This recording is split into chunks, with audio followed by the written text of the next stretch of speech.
Good afternoon, ladies and gentlemen. It's now 19:30 here in Berlin, and I am glad to be with you and to present one of our famous professor, expert on the batteries, lithium-ion batteries. He's also a friend for a long time, Professor Ismael Saadoune. He's graduated from the University of Bordeaux, France, so with a PhD in 1992, and also from the University Cadi Ayyad, so the Moroccan PhD, or I think it's habilitation, if I understand. The two PhD studies focused on the development of active material for lithium and sodium-ion batteries. In 2002, he created the Laboratory of Material Environment Chemistry. He is the principal investigator of 19 national and international research-funded projects on energy storage. He was involved in 2 European Master Erasmus Mundus. In 2020, he was nominated as the director of Ayyad Lab, where 28 professors and 53 PhD students conduct their R&D on sustainable material and energy. Recently, Professor Saadoune joined the University Mohammed VI in Ben Guerir as full professor, where he's implementing activity related to the battery material and demonstrator. He is currently the PI of a store APRD and demo techno development, I guess. It's a OCP funded project. And the PI, principal investigator for the European project Restart in Horizon 2020. I should say that I follow his career very good since I was working with Horizon, and I think he is one of the most professors. First of all, he is very modest, and secondly, he developed something very concrete in at the university, at the Moroccan University. I want to congratulate him for all his achievement, and I gave him the floor for the talk entitled Lithium Batteries, Understanding the Basic to Face the Future Challenges. Thank you. Professor Saadoune, and the floor is yours. Thank you very much, Rod Ahmed, for this nice word. Thank you for all and for your support during the last 15 or 20 years that we know each other. Thank you also for inviting me to this virtual learning university to share with you my knowledge about this hot topic related to lithium-ion batteries, and also I give my knowledge to Professor Jassim for preparing this presentation.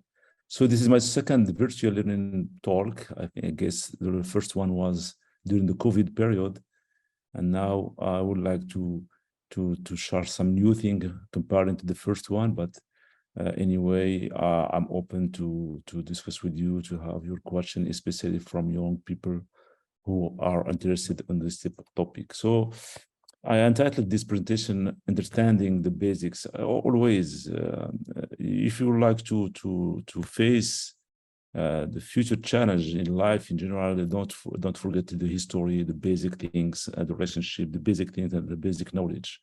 So for lithium-ion batteries, of course, now there are a lot of people working on that. But if you don't have the basics of solid-state chemistry, solid-state ionics, you cannot face the challenge, the future challenge. So if I have to put this one here, yeah. So it's well established that energy storage is the key technology. If we look to the recommendation or from Europe, which was so close, from Morocco and from Africa. There are a lot of objective or act. The first one is the European climate objective to ensure energy transition. We have this Net Zero Industry Act. This is also politics, so science should follow the politics. We have this act of critical raw materials. You know that they are to build a new product, you should have some raw materials, and there are some critical. I am thinking to cobalt, to some rare earth metals, and so on. And the sustainable development with the sustainable development goals established by the United Nations. In Morocco also, we have some challenges. We have to install like 52% of our energy source should come from renewable by 2030. We have some, this big company OCP target in 2027 to install 5 gigawatt. This means that we should sequester about 1 million tons of CO2. It's very important. And for that, there are a lot of big program over the world. I select some from Europe. You see here the 30 gigawatt solar photovoltaics in Europe, 5,500 gigawatt of batteries, offshore wind, hydrogen. This is a very hot topic, actually.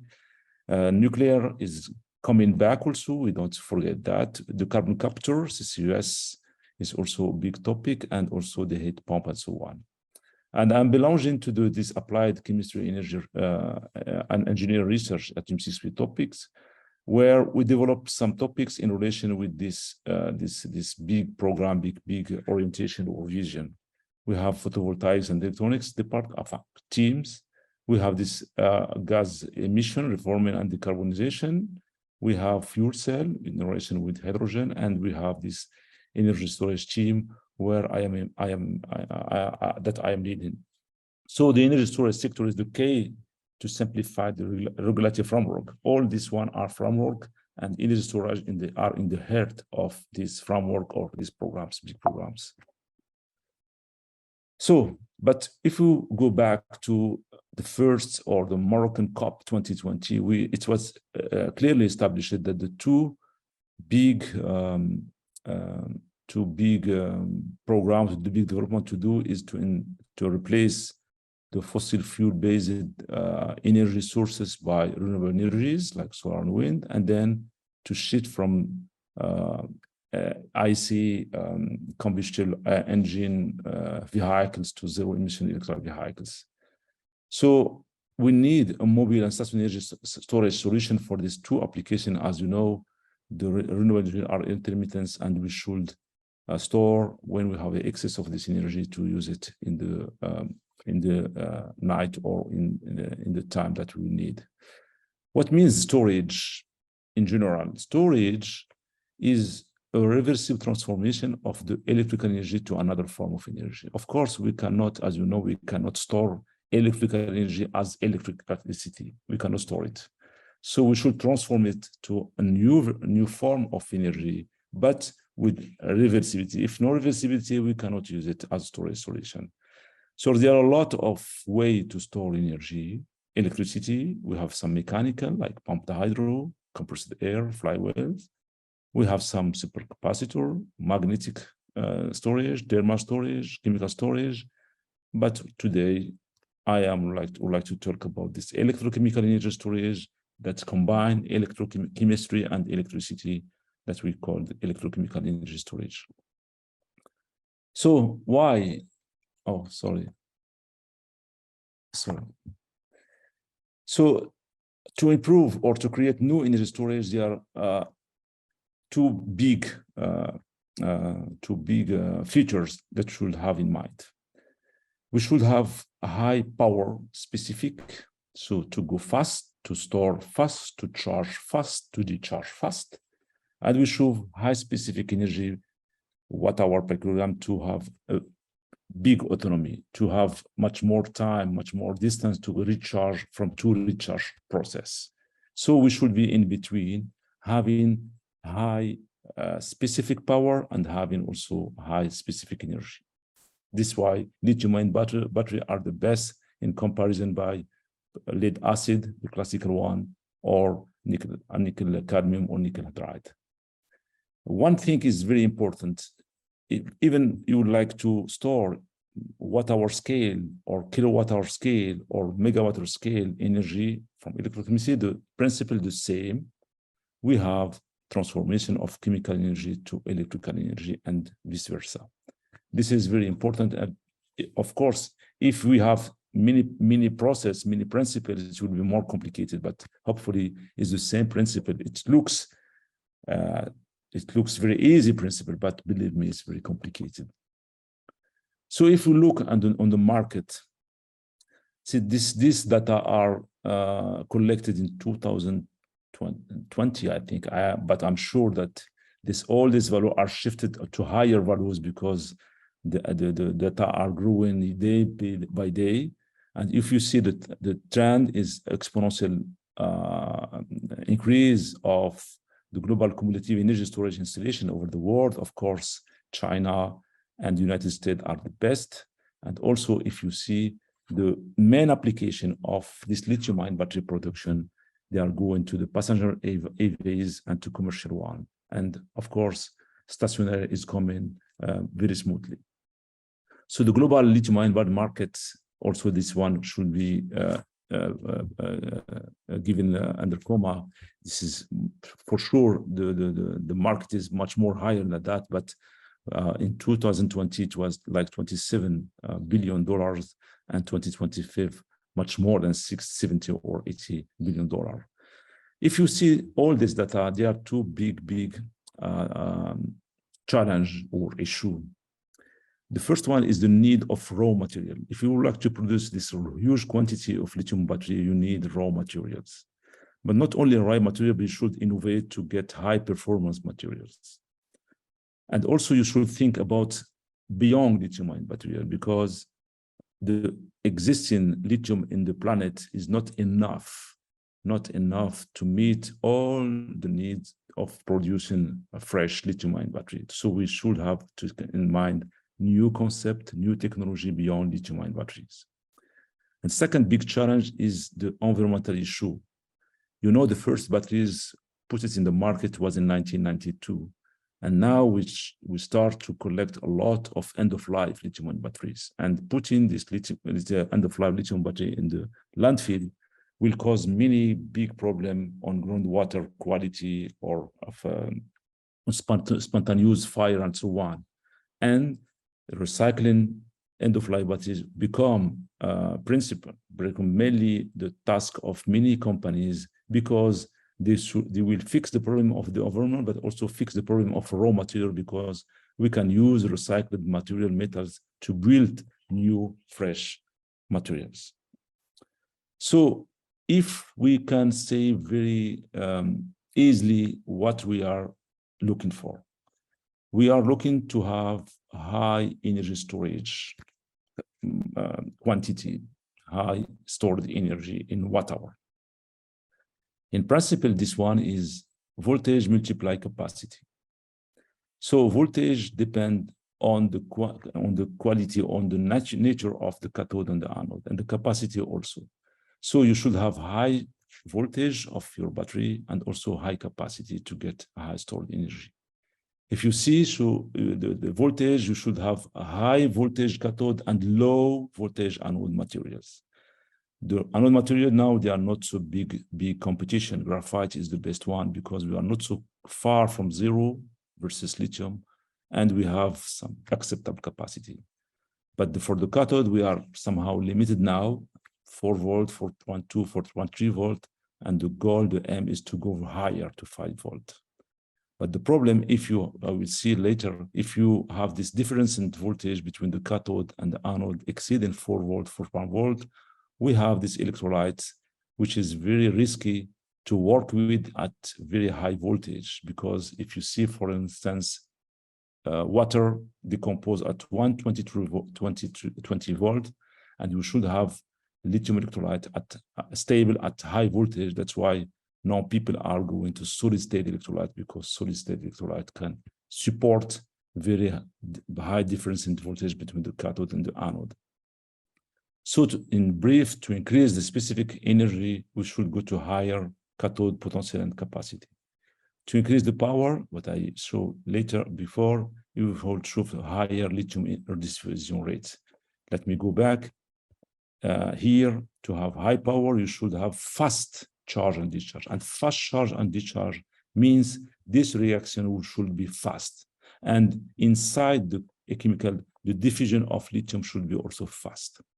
So the requirement, for instance, for the cathode material, so we should have in our formulation of our cathode material some transition metal ions, because transition metal ions have this capacity to change the oxidation state from one lower to higher during the lithium extraction, during the charge process. And we should also have this cathode material should have high capacity. If you remember the calculation, the capacity is inversely proportional to molecular weight and proportional to number of exchanged electrons. So we should have cathode able to exchange a big number of electrons, but it should have also low molecular mass. For specific power, we should have high electron quantity, because when we charge in fast, we have electron put in, we extract electron also from the material, and this material should have high electron quantity. If not, we cannot charge fast. And also lithium is also put out from the cathode, so the lithium diffusion should be also fast to meet the specific power, the high low time of charging, of course. And the cyclability, which means high lifetime, we should have reversible intercalation, the intercalation process, and we should have some electrical stability of electrolyte to have safe batteries, because the safety is very important to have in such engine and such technology. If we look on the roadmap of existing cathode and anode material, but let me just remind how lithium-ion battery is running. Lithium battery is composed from the anode material, which is graphite, for instance, on a copper collector, and we have this cathode or active positive material put in the aluminum collector. During charge, we have lithium from the cathode migrating to the anode through the electrolyte. This is the charge process. And during the charge process, we have lithium coming back from the graphite to the cathode materials. So the principle is much more, it looks easy, but we have a lot of interface, a lot of reaction. We have solid liquid interaction, liquid solid interaction, and so on. Now the existing electrode material for the negative, we have graphite is the best one, of course. But we have this one is lithium titanate, which is a spinel at higher voltage, but very stable. And we have titanium oxide as anode material, which is also a good anode material. In the positive side, we have the first one commercialized by Sony was lithium cobalt oxide, but we have also spinel, manganese based, or LFP, phosphate based, or this silicate. Of course, we have some variant of this composition by putting nickel, cobalt, manganese, and so on. But if you see all these compounds here, the cathode, the anode, the existence of iono-covalent bonding within the electrode material is the key feature, because if you see here, we are extracting lithium from the cathode and the anode at room temperature. So we are broken lithium bonding inside the cathode. For that, we should have some very weak, very ionic lithium oxygen bonding to extract very easily lithium. If not, we cannot extract. And then we have in the layer, we have this transition metal, cobalt, manganese, or iron here are surrounded by oxygen by giving some strong bonding to preserve the structure. So this is a very important feature. We should have material with ionic bonding for lithium and covalent bonding for the transition metal ions. So if you look also the lithium battery cost breakdown, if you buy batteries here, for instance, 35% is the cost of the cathode material, and around 10% from anode, and you have the copper, separator, electrolyte, container, and others. So the big business is between the cathode and anode, if you see, we have like 45 to 50% for the cost of the batteries. Some requirement, the electrode material should have high electron conductivity, large particle size. It depends. It's not general feature. Chemically stable, because we don't like to have interaction between cathode and electrolyte.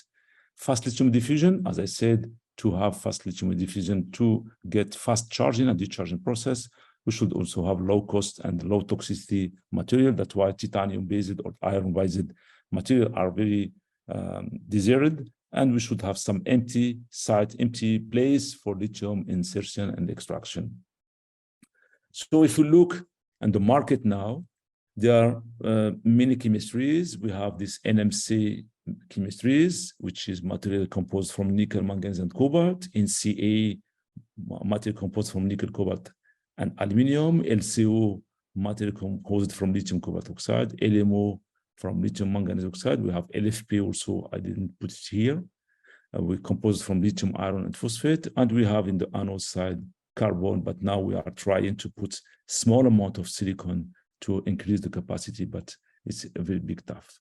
So this is the market, the companies that are working on different kind of chemistry inside the battery or something like that. For the cell, lithium-ion battery, the cell, we have the Korean, Chinese, some Japanese also. From the cathode material, we have Umicore, the Belgium, Sumitomo from Japan, and so on. And we have PVDF, separator, anode material. We have all these companies. But if you see, all these companies are from majority from Asia, from China, South Korea, and Japan. And few of them are from Europe, but no one are from Africa. Although all the raw material are coming from Africa, for instance, cobalt from RDC, nickel, phosphate, and so on, but no one produce refined materials for battery application, which is like frustrating situation.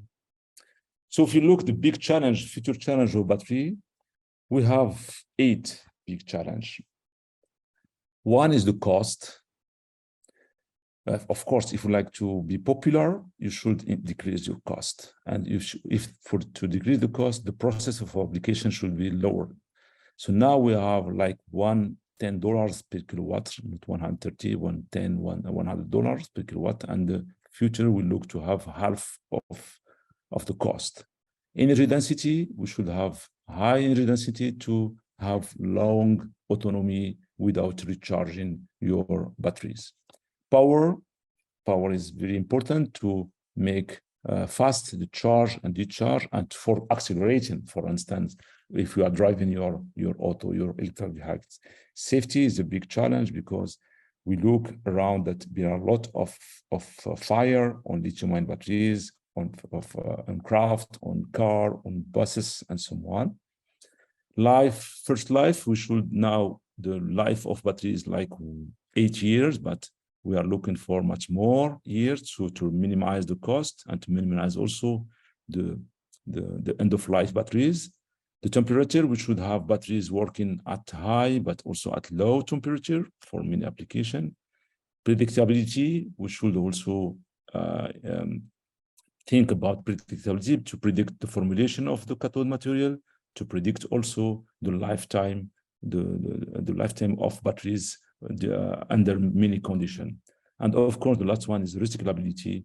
Now we are less than 30% of pack recycled, but the future we should have more than 95%. For instance, the new cars in Europe should absolutely contain more than 10 to 20% of recycled element from end-of-life batteries, and this part will increase in the future.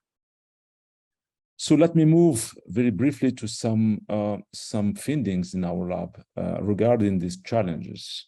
And the first one is energy density. Energy density is, as I said, I have this one, I have to put it here. The energy density means the capacity, or means the number of exchanged electrons during charge and discharge. And the first material that was commercialized by Sony was lithium cobalt oxide. But the problem, lithium cobalt oxide, you see number of lithium here is 1, but during charging, we can go to 0.25, 75%. But the problem at high voltage, we have this electrolyte decomposition, and the electrolyte decomposition can cause some fire, like here, some thermal runaway. That's why lithium cobalt oxide, we use only half of capacity. We can extract only half of lithium. So this was a big issue. Then this was in 1991 or 1990. Then we moved to lithium cobalt nickel oxide. We replaced a little bit cobalt to reduce this problem by nickel. And as a reminder, this was my topic of French PhD that I defended in 1992. And when I looked at this, my old thesis, I saw that at that time, you see here, when increasing the decreasing the cobalt of nickel, we found that this composition at that time, it was in 1992, this composition, we can extract almost 60% of lithium that give you like 500 watt-hour per kilogram, which is very good at that time. And you see the polarization, the difference between the charge and discharge, very low. This means that we got at that time a good electrode material, but at that time we don't have in mind how to marketize this material, but only to publish, and we publish it with very high citation. Then from lithium nickel cobalt oxide to NMC, which is now the best material in the market. In our group, we developed a new synthesis method using this combustion method. So another time for the young people, the synthesis process, optimizing synthesis process, be expert in synthesis process, because this is the start. You can manage many things by changing the process of producing material, and then you will see that you change completely the performance of your material, but by changing the porosity, the grain size, the morphology, and so on. So we developed this combustion method using sucrose as fuel. So we mixed cobalt salt, nickel salt, manganese salt here, and we add water, called distilled water, with sugar from the coffee table. And then by heating, we have this cake formation, and then we have this combustion. And after that, we increase the temperature, and you see we got a very good and very highly crystallized material here with very homogeneous particle size, homogeneous morphology. But what we do at that time, here we charge and discharge this material, and you see we got 170 milliampere, which means that we practically extract all the lithium, and you see here's the real capability. And what we do at that time is we use this material in real batteries by using graphite. I will show to you the result later. After that, new challenge, new priorities, and we develop with managing. This is very important to work with companies. We have not so far from Marrackech this managing company producing nickel, cobalt, and aluminum. And we use this formulation to produce this very good material for this company. And I don't know what happened later, but we show that it's feasible to produce cathode material from their sulfate raw material to produce competitive electrode materials. And we have this new trend of overlithiated lithium nickel manganese NMC cathode, because overlithiated, we put in the synthesis much more lithium. But you remember, when the capacity is proportional to the number of exchanged electrons, which is proportional to the number of exchanged lithium. So having excess of lithium in the formulation, you can have excess of capacity. And you see here, we have 250 milliampere. The second the same challenge, but now with this new lithium titanate anode. Here we discussed the cathode side, but here we are discussing the anode side. And this one was used by Toshiba as anode material. And you see we have this voltage at 1.5 volts, but the problem of the LTO, he has good performance, but he has a very low electronic conductivity. And what we try to do, and this conductivity depend on the morphology and depend on morphology of this lithium titanate. And this morphology depend also on the synthesis method. So what we do, we use three synthesis methods. One is solid state chemistry, classical one. Second one is combustion. the same that I showed before with sugar and the sol gel method. And from the three method, you see we got the material with some impurities, but you see we don't have the same behavior. From combustion, we have higher capacity in blue and reversible. With the sol gel, we have lower capacity, but with solid state chemistry, where we got big size particle, the capacity is very low. What we do, we combine this LTO prepared with this NMC that I showed just before here. And we built really the industrial battery using lithium titanate as anode and this NMC as cathode. And you see here, by some equilibration of the capacities, we got some reversibility of the process with the voltage not so far from 2.5 to 2.3 volt. And here we have long-term capacity cycling over 150 cycle here with 140 milliampere per hour, which is not so bad in the labs. This kind of test is done in the companies. So power density also depends, as I said before, the difference in the voltage between the anode and the cathode. But this one, we have a risk. We have a risk of electrolyte because the electrolyte can decompose. So it's question of electrode materials, the understanding of the mechanism here, charge and discharge, and the electrolyte decomposition, but I'm not going to talk about this point. Power density. Power density is in relation with the fast charge, fast discharge. So what we do with Mohammed Akhlalouche, who is now a defendant many years ago, who is now assistant professor in our group, in my old group in Marrackech. So this spinel was introduced to the market, and this spinel has a big problem to contain manganese 3+. And manganese 3+ is not good because he has this Jahn-Teller effect that induce some mechanical stress. So what people do is to replace small amount of manganese by nickel 2+, so we reduce the amount of manganese 3+ to manganese 4+, and we delete this stress, the mechanical stress, the structural stress by diminishing the manganese 3+ concentration. And this spinel deliver high voltage that we need. But the problem is when we discharge this material at 60 degrees Celsius at high temperature, the performance are coming bad.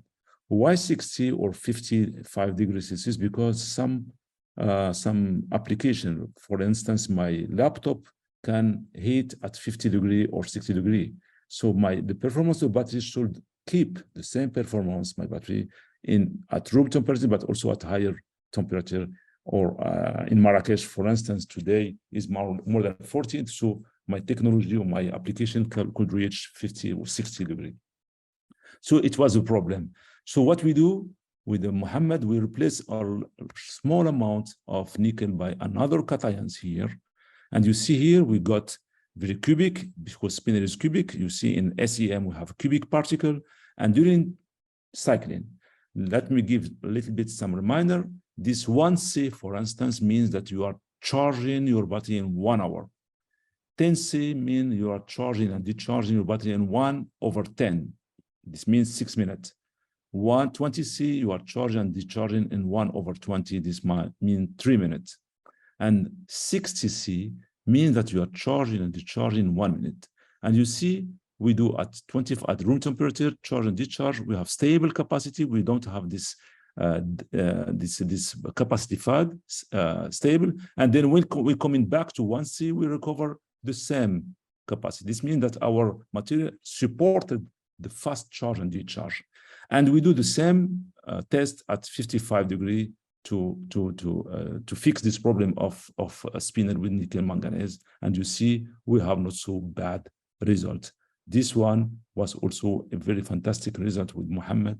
And what we do here, we use this material in fuel cell using graphite as anode and spinel as anode, and we publish it in 2020.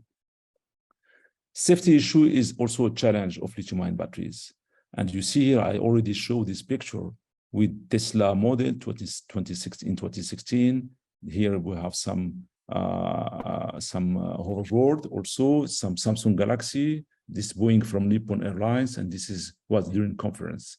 And all this material, this battery are using oxide inside. Oxide. NCA is lithium nickel cobalt oxide with aluminum. LCO is lithium cobalt oxide with NMC, and so on. And there are no one with LFP. This means that oxide have this problem, can cause problem of safety. So what are the main reasons of explosion of fire in the battery? We can have some external abuse. You have battery, you can have some external abuse like external heating, overcharging, over-discharging, crash, external short. We have also some internal problem inside the cell. We have some electrode-electrolyte reaction. Okay, that could be exothermic, then give you heat. You can have some decomposition. We can have some electrochemical reaction, and then the consequence is the thermal runaway. We have smokes, gas venting, flames, and rapid disassembly. So to fix this problem, there are two ways. One is to replace. We have to replace the flammable liquid organic electrolytes. The electrolytes for batteries now is organic flammable solvent with salt. So the idea is to replace this classical electrolyte by polymeric polyconducting membrane or solid-state membrane electrolyte. The second one is to replace this oxide cathode, because this cause of fire is the oxygen are coming from the electrode to the electrolyte to oxidize the electrolyte. And this oxygen, because is coming from this cathode material. If you see here, all the cathode are LCO, NCA, LCO. And then is a good condition to replace this cathode material by polyanionic material like phosphate, fluorophosphate, or silicate. That's why LFP now is a good candidate for the future for safe battery, because oxygen from phosphate is difficult to extract to cause this reaction. So here also I'm trying to show to you some recent results from Mohammed, who is now in Switzerland for a gigafactory. He prepared a very Nazikin type phosphate here with high crystallinity with no impurity. We check the Raman to get this band to check that we have graphite inside. We have carbon coating particle graphite. You can see it here in TEM image. We have you have particle surrounded by graphite layers. And then this is the charge and discharge capacities. And when cycling this material over 1,000 cycles, we got 1 milliampere bit, stable 1 milliampere. And here you have also the rate capability, C2, C5, C2, C. This means that we got very good material, very high performance, and good energetic cyclability. To challenge also to understand the mechanisms, because as I said in my title of my presentation, understanding the basics could be face the future. And to understand the mechanism, you should have a very powerful technique that unfortunately not available in Morocco. But in general, there are three mechanisms of reaction of lithium with the cathode. First one is like soft chemistry. We have intercalation of lithium and the intercalation without destroying the structure. This is hot. This is what we call soft chemistry, just intercalation and the intercalation. The second mechanism is what we call alloying. We have lithium with some metals, and then we form new alloy. For instance, tin with lithium. This is electrochemical reaction. You form new alloy. This you destroy completely the structure, and you form big cell. You see, if you during chill charge, you double the volume, and during recharge, you will decrease the volume. So this change in the volume during charge and discharge is not good, because you can put some structural and mechanical stress, and you can have some failure, and this means to the killing of your material and then for your battery. The third mechanism is what we call conversion. You have some metal, some cathode or anode, you put lithium and you form new materials, new product. This conversion of the starting material to new materials. So to be able to understand what kind of mechanism we have to use some powerful technique. I'll give you here an example. We have a phosphate like this. You see, we discharge, first discharge, we got 500 capacity. Wow, we were happy. But during the subsequent charge, we don't have a reversibility. Okay, this means that something happened during discharge. To understand, we do some synchrotron and also some Morse power. And you see during synchrotron, during discharge, we have crystallized material, and then after that, at the end of discharge, we have amorphization of the material, which is very, it was very surprising because phosphates are stable and we are destroy completely structure. And you see here from Mosbauer, we start by iron 3+ here in Mosbauer in the starting, but at the end, we got iron metallic. So what we have at the end of discharge, we extract completely iron from the structure because we see that iron is not bonded to the oxygen or in the structure. The cost, one is challenge the cost, but we should have in mind that many effort was done since the production of the first batteries. You see here the trend of lithium battery cost. The cost was more than $1,000 per kilowatt-hour, and then we got now less than 100. This means that the cost is really dropped down during the last decade. This is because thanks to the scientists, great scientists, these 3 scientists that got the Nobel Prize, but 2 weeks ago, Professor Goodenough passed away.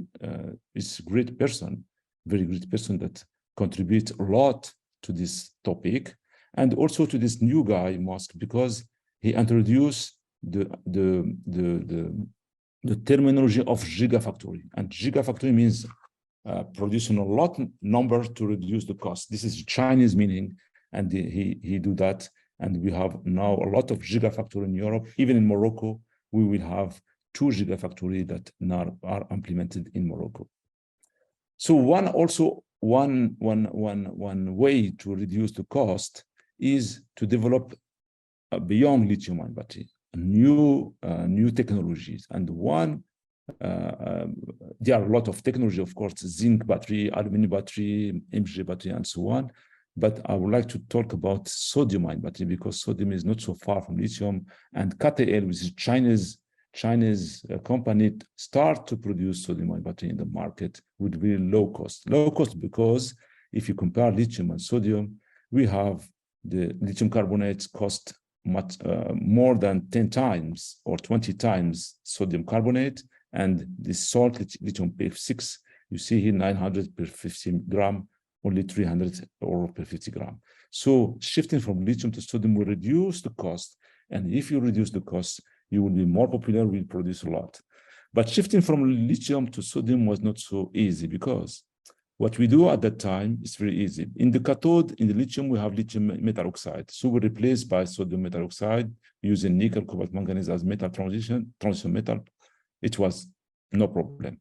For electrolyte, we transit from lithium, replaced by counterpart sodium, it works. But for the anode, in the lithium battery, we have graphite, but graphite doesn't accept to be used in sodium battery. It doesn't accept to introduce sodium in its structure. So it was a challenge in 2014-13 to introduce this technology. So, but once again, souvenir, I saw in my old bibliothèque, and I saw that we were interested into this sodium-ion battery in 1996.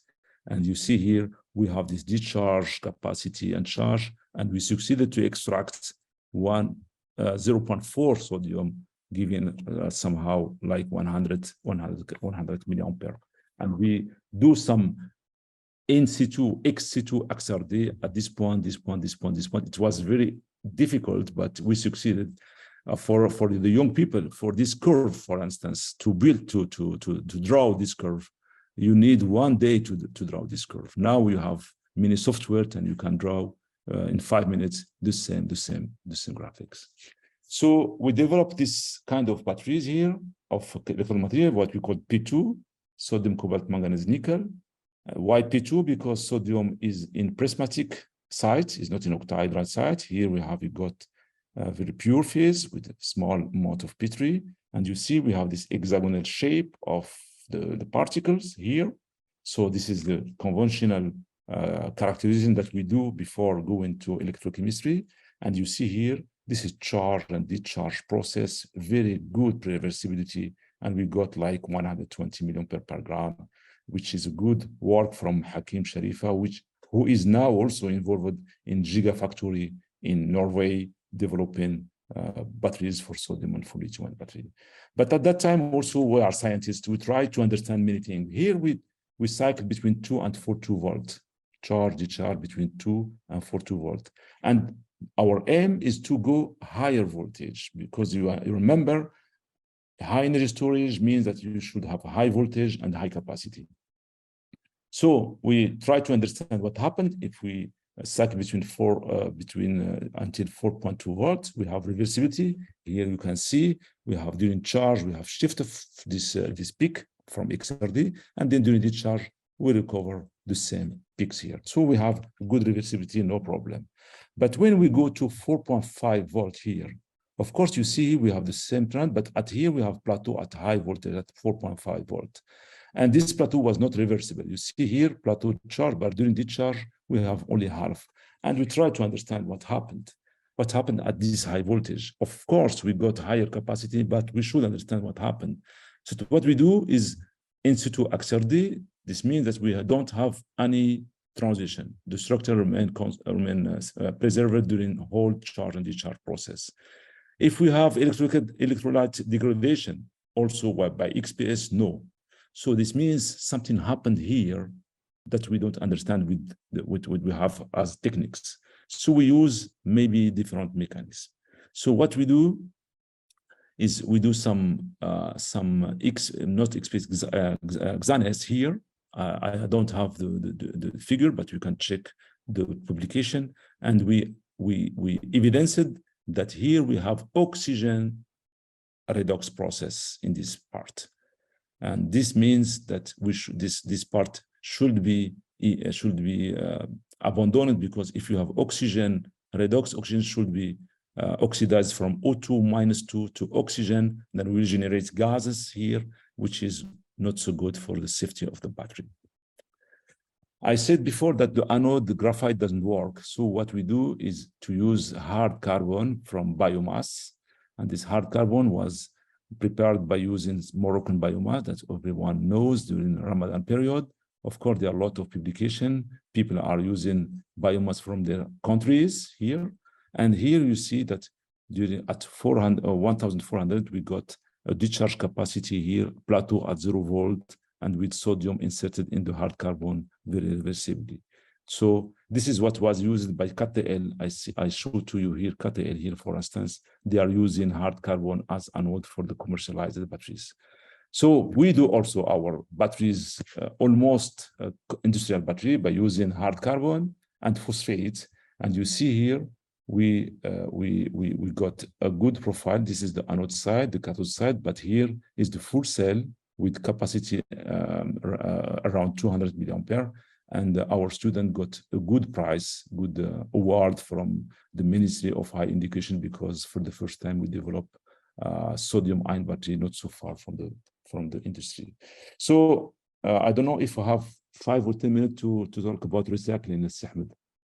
Yes, go ahead. Go ahead. Merci. So recycling was also one of the challenge of lithium-ion batteries, and you see here, this is I said before when starting this conference, the EU critical raw material, and one of the critical raw material is lithium. Lithium is going to be shortened in the crust, in the plant crust, and you see here we have a million of there are a lot of crucial material like cobalt, manganese, nickel, graphite, but lithium is the biggest issue. And Europe will exclusively depend on import for many critical raw materials. So that's why recycling batteries become very fundamental, very crucial for companies, for countries to develop their target, their objective. So the recycling of spent lithium battery become very important. There are some mini way to recycle. We have pyrometallurgy, hydrometallurgy, biometallurgy, and to recycle battery, there are some process of we should discharge your battery first, dismantle your battery, disassemble your battery, and then develop process to recover cobalt, lithium, nickel, and so on. And you see here, I put this target from Europe, rise to 20% of recycled cobalt, 10% for lithium, and 2% for nickel in produced EV in 2030. So this become very challenging for the company producing battery for electrical vehicles. That's why we develop also our project with European project as 2020. We call it Restart Recycling. So we are a consortium of 6 partners, 2 from Africa and 4 from Europe. No, 3 from Africa and 3 from Europe.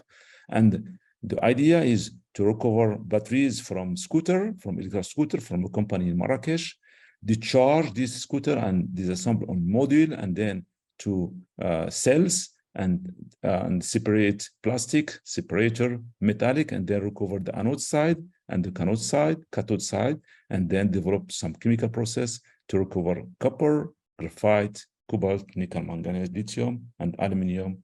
And this was very successful by our 2 students. 2 people are now accepted from Ahnir and from in Munafia. It was not on the review, it was accepted yesterday.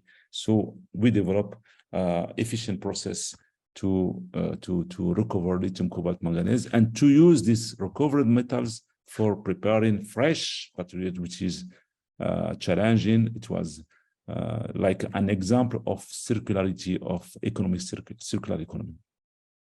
So let me conclude by this the slide where in all my lecture, my presentation, I put it at the end to show that this battery, lithium-ion battery, is a multidisciplinary R&D domain.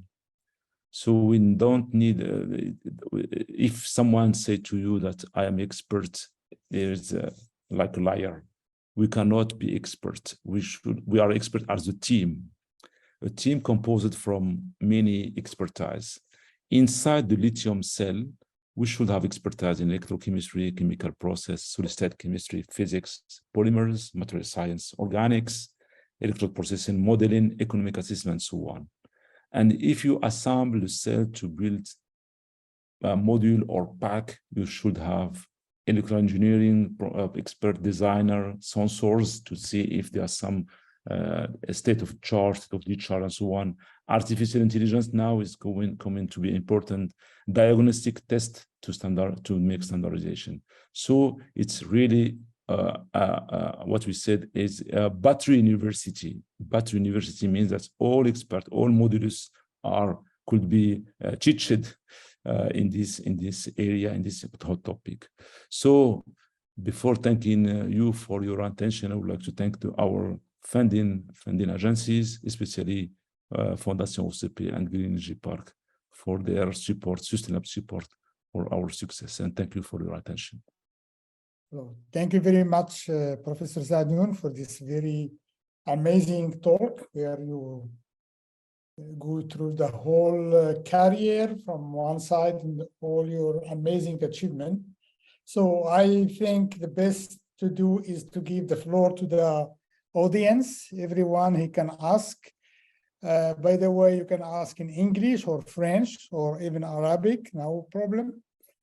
And if you want to ask in German, you can also do it and they will translate. So please go ahead. And I think you have a very good audience, and I hope we can have some very interesting questions. Yeah, Al-Mahdi Fadlawi, who has question. I don't know if he's here.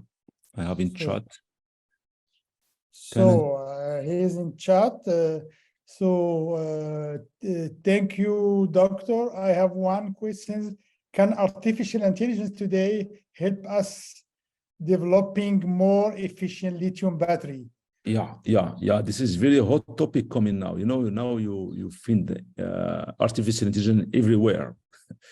So you just need the big data. And I think for the battery now, since 1992, you have a big data to use it for artificial, to predict, to test, to do many things. So yes, of course. Okay. If there is any other questions, please go ahead. So there is Anas Sibari. His micro is open now, and he can just give his question. So Yes, thank you, Anas, Professor. Can you hear me? yes, Yeah. Thank you, Professor, for the very instructive presentation. My name is Anas. I'm a researcher at CIC Energy in Spain, working on solid electrolytes using first principle methods.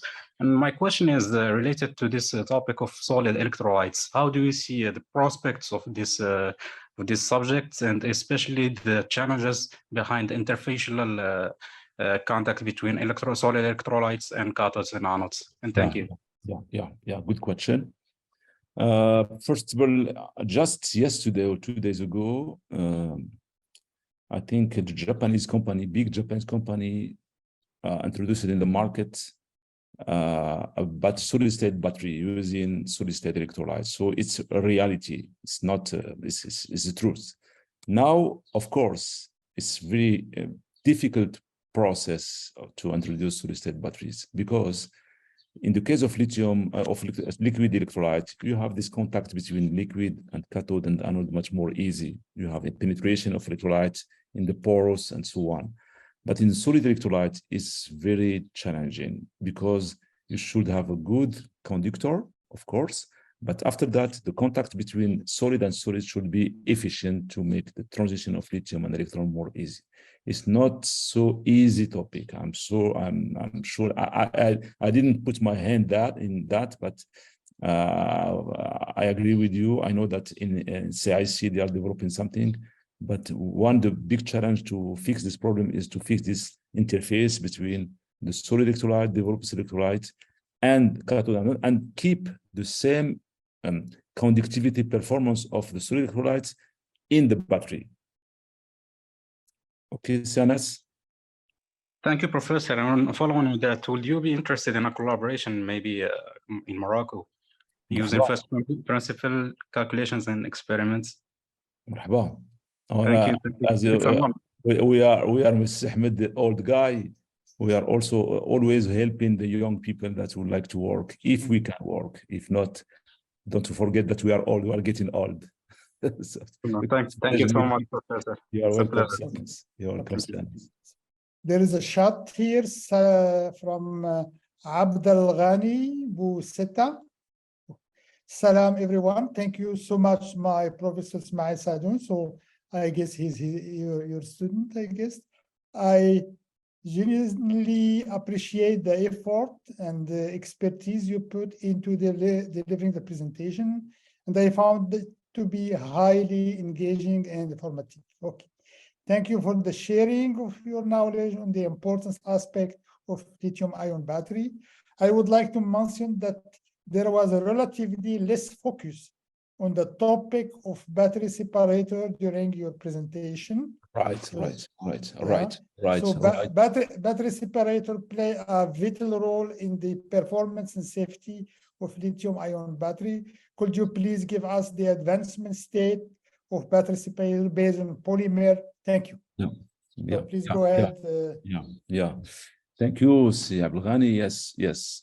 As I said before, working on lithium battery should have a multitude of experts around. My expertise on cathode and anode material. That's why I focus a lot my presentation on that part. Of course, I'm working with people from UCSP, namely Professor Ben Youssef, who is expert in polymer. And the lithium polymer battery is in between lithium, classical lithium-ion battery for liquid electrolyte and solid-state batteries. And we just published one paper in 2023 on lithium polymer battery. We used some polymers. Okay, we developed polymers, and we characterize their conductivity, their stability, and so on. And we use in battery with commercial cathode and anode to see the feasibility. So of course, the separator is in the heart also of the battery. And also, I can't do everything. I should work with people who are experts. I'm not expert in polymers anyway, but I should combine my effort by people working on that, of course. Okay, so please raise your hand if you have questions.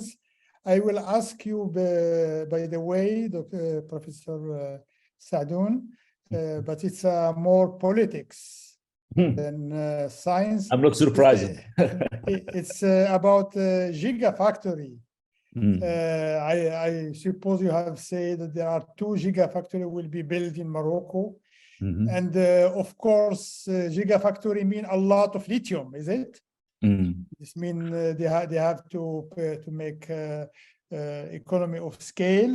And therefore, do you have any touch with these gigafactory? Did they will give you some money to do your research? And or it's just a commercial one? Because you know we have already the experience with French car. They are introduced in Morocco, and Moroccan people buy the French car, but I don't see really what French car will bring to the R&D in Morocco. So now, what about gigafactory for lithium batteries? Yeah, it's a recent announcement by our Prime Minister. I think 2 weeks or 3 weeks ago. No, 1 month ago. That they signed an MOU with a Chinese and German company. It's a joint venture between China and Germany to implement this gigafactory. So it's like fresh news. I don't know what will happen in the future. So it's too early to ask. Too early to ask, yeah, of course. Okay. And the second one is a new also Chinese company that would like to implement something in Morocco also, using some phosphate byproduct or something like that, a product. And we saw that in the north of Morocco, there are some Korean company implementing lithium. It's a company producing lithium hydroxide from China. Okay. So there are some ecosystem to be implemented in Morocco because they are not so far from Europe, you know, so we can produce something. But it's too early to ask, but we are preparing ourselves, of course. It depends on our politician, if you put this part in the memorandum or not. Okay, we have 2 hands raised. One called FF, I don't know the name, and the other one, okay, so he's the one in Spain, and the other one is Mohammed Amari. So please go ahead, FF. Sorry, so do you hear me?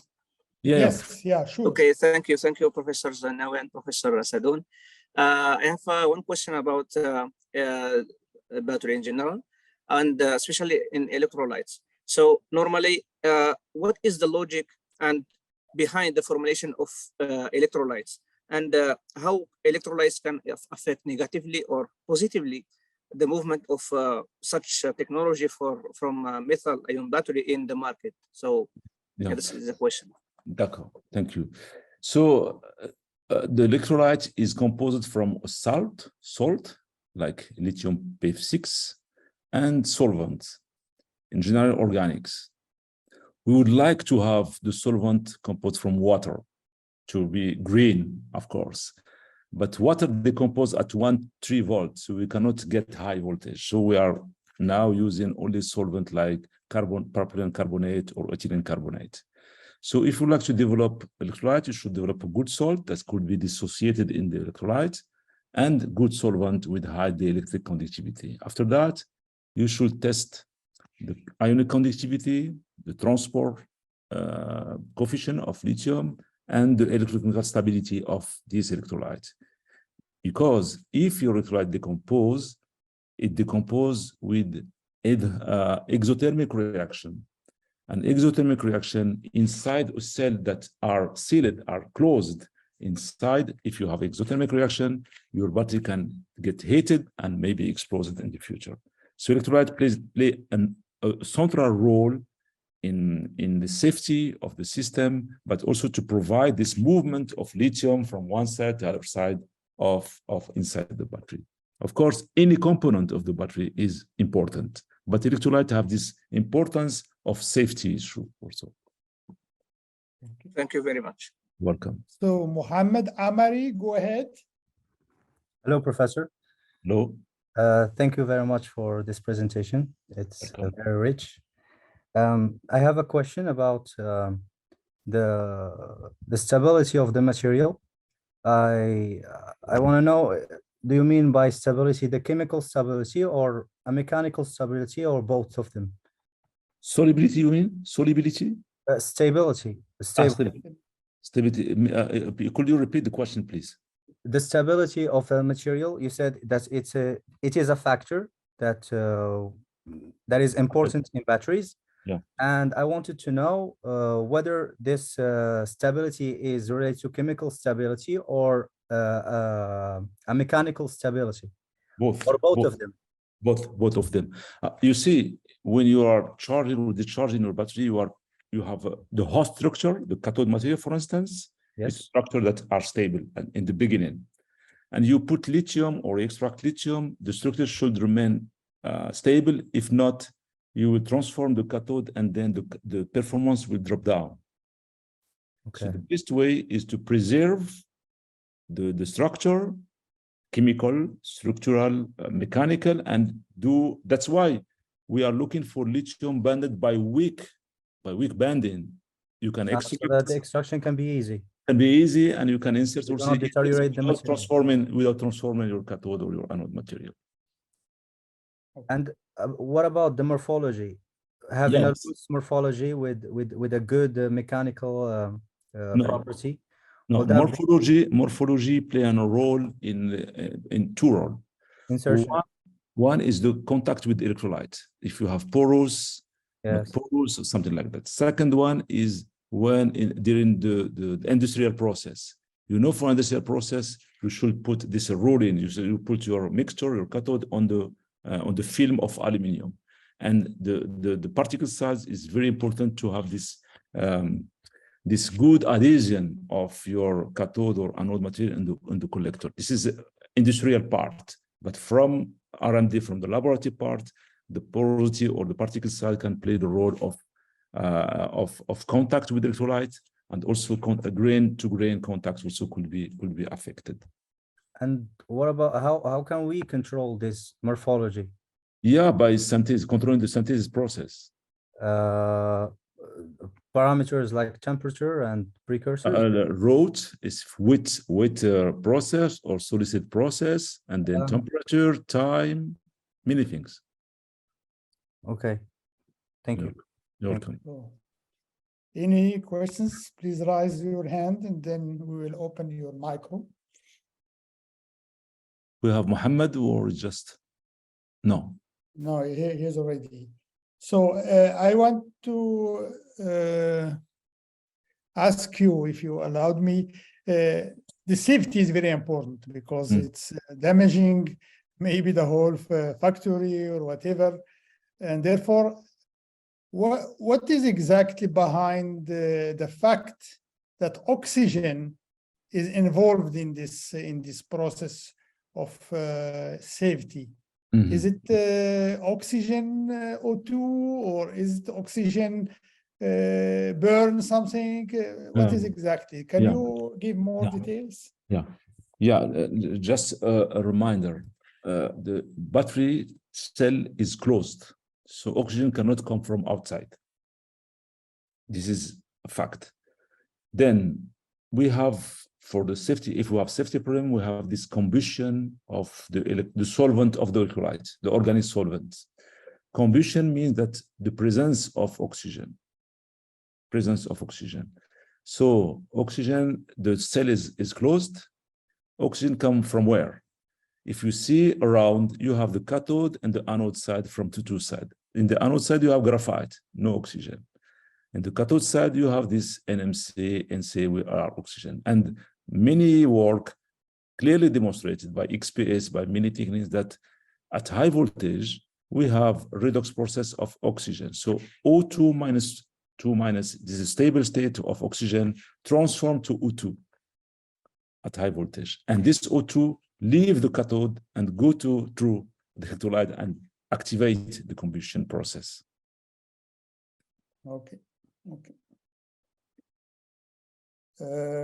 Thank you very much. And please raise your hand if you have any Any questions? So I think in the chat, Kautar Molaknif, if I spelled correctly.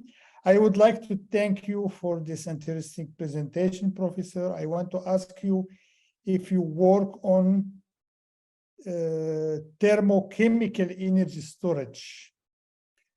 No. I will just add the next shot. By developing a good battery management system, we can deal with this problem of safety. This is just compliment. Okay. The first question from Kautar, thank you. No, I'm not special in terms of chemical energy storage. It's another topic. I'm just focusing on electrochemical energy storage, so the battery system. For the second question, yes, development of battery system management is very important to control the temperature, the state of charge, to the discharge, so can limit the safety issue. Now even we have good BMS for batteries. There are new old way to reduce the heating inside the pack. Now they are using water shading inside the vehicles, you know, un refroidisseur d'eau pour refroidir la batterie. It's always a big problem. Even with the the battery that got fire, they have the good BMS, but they got fire also. So yes, BMS is good, but the problem is not completely fixed, even with good BMS. Okay. So anyone who want to raise his hand and give questions or write in the chat? Otherwise, I will ask one more questions before we close. If there is no other questions. So Professor Saadoune, you believe on sodium batteries now, and you want to work on it, I guess. That's what I understand at the end. What is suppose that sodium battery work better or like lithium battery? Do you think that people will leave completely lithium batteries and work only on sodium? No. There are some advantage on lithium which are not in sodium. No, for the simple reason that companies put a lot on the investment on lithium. So it's difficult to destroy everything and then go back to sodium. No, I started to work on sodium in 1992. And now there are a new generation of sodium battery that started in 2012. And we do a lot of R&D on sodium ion battery, and we're using phosphate, because there are a lot of Nazicon existing with sodium instead of lithium, so we use it. But there are now Chinese companies already put in the market sodium. So I think sodium will be good, for instance, for stationary application. But for vehicle or something like that, I think the investor cannot be destroy the investment and build a new building to produce sodium and so on. It will be very difficult, impossible, I think. Okay, so in the chat, there is now one question in French. Y a-t-il un logiciel pour faire la simulation des batteries et des catalyseurs? Bon, catalyseur, c'est autre chose. Is there any software for the simulation of batteries and catalysts? Non, pour les batteries, il y a des softwares qui utilisent, quand on utilise une batterie comme solution de stockage dans un système off-grid ou autre système. Donc, on utilise des simulations qui sont très connues. On a sorti un article avec des gens. Alors, moi, on m'a fait appel à moi pour parler de la batterie, mais ils ont fait la production de green ammonia, par exemple. Green ammonia, le Haber-Bosch, etc.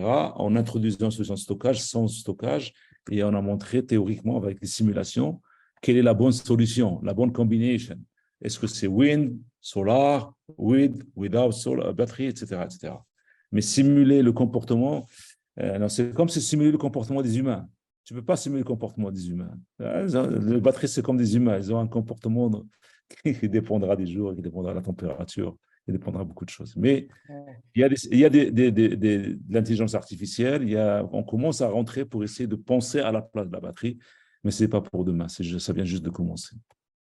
Okay, so I saw there is no other request, no other questions. So I will thank you very much for this amazing. Il y a une question, c'est Ahmed avant de quitter. Yeah. Une dernière question. It's Mahdi, no? Barak Yes. tous. Peut-on remplacer par exemple le SO2? Non, non, non. Regarde, si tu vois les degrés d'oxydation, dans le cas de l'oxygène, O2-, donc tu as lithium plus, cobalt 3+. D'accord? Ouais. Faire 2 O2-. Mais dans le cas de I2, l'iode, c'est I-. Ça te fera 2- avec Li+, le cobalt plus n'existe pas. Tu ne pourras jamais produire ce matériau. Le seul degré stable pour le cobalt, c'est 2 et 3+. Ok, donc c'est le problème de degré d'oxydation. C'est là la solid-state chemistry. Okay. Voilà. Then there is again one question from Mohammed. Amari. Please, Mohammed Amari, go ahead. I'm sorry. I have another question. When you said that we cannot make this element with this degree of oxidation, do you think that using vacuum technology like PVD and CVD, we can achieve this kind of producing those metastable atoms and components, materials in general, and with them we can make these kind of elements? No. PVD or something like that, you will produce some unstable but stable material. Yes, but it's going to be fused. Sorry? It's going to be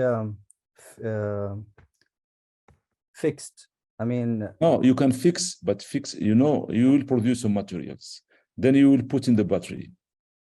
This material should keep his stability. But if you start by unstable materials and you start to charge, the charge, he will destroy it very easily, very fastly. So the best way is to produce stable material. Stable means thermodynamically stable in air. Thermodynamically stable, that you should have the stable state of oxidation of each metal inside. Okay. Very good. Thank you very much. You are welcome. Thank you all. Thank you all. I think your talk was very successful and with a lot of data, and congratulations, and I wish you a lot of success in your new life. Thank you very much. Thank you. Thank you.